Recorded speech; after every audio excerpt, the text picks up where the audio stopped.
Hey guys, did you know you can even do a magic trick with some things that you eat? Like an orange. All you need is orange peel. And right here, and you can make some fire with it. So let's get started.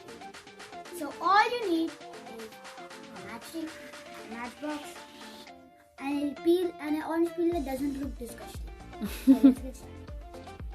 So you need to just light up the candle and then squish the orange. I got the candle adjusted, and then you need to take the mighty orange peel. It also doesn't look disgusting. And then squish. You see that? It's magic. You do it pretty fast. Squish. That was a big one.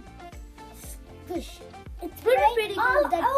It would be pretty cool if that was in slow motion. Everywhere.